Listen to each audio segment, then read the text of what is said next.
Hello అండి, నమస్తే. నేను త్రివేణిని. ఈరోజు మనము లంచ్ బాక్స్లోకి క్విక్గా అయిపోయే రెసిపీ చూద్దాము.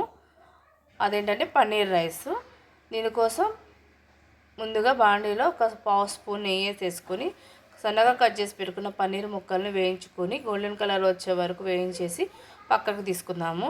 అదే బాండీలో బ్రోకలీ అండ్ పాలకూర వేసేసుకొని వాటిని కూడా ఫ్రై చేసేసుకొని ఒక 1 మినిట్ ఫ్రై చేసేసి పక్కన పెడదాము. ఇప్పుడు అదే కళాయిలో ఒక స్పూన్ నెయ్యి వేసి దానిలో బిర్యానీ స్పైసెస్ వేసుకుని 1 మినిట్ ఫ్రై అయ్యాక ముందుగా కట్ చేసి పెట్టుకున్న ఆనియన్, చిల్లీ, వెజిటేబుల్స్ అన్నీ వేసుకొని వాటిని కలుపుకొని దానిలోకి అవి కుక్ అవ్వడానికి కొంచెం పసుపు అండ్ కొంచెం సాల్ట్ వేసేసుకొని కలుపుకొని 2 మినిట్స్ మగ్గనివ్వాలి.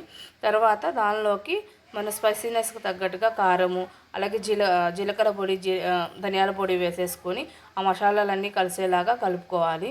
అలా కలుపుకున్నాక మనము ముందుగా పక్కన పెట్టుకున్న బ్రోకలీ పాలకూర ముక్కలు కూడా వేసేసుకొని తర్వాత దాన్ని ఒక 2 మినిట్స్ కుక్ చేసుకున్నాక మనం పక్కన పెట్టుకున్న పన్నీర్ ముక్కలు కూడా వేసేసుకొని ఆ మసాలాలన్నీ దానికి పట్టేలాగా కలుపుకోవాలి.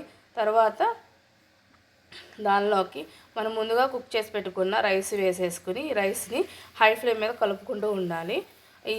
ఇలా కలుపుకునేటప్పుడు ఫ్లేమ్ అనేది హై ఫ్లేమ్లో ఉండాలి. రైస్కి మసాలాలన్నీ పట్టాలి.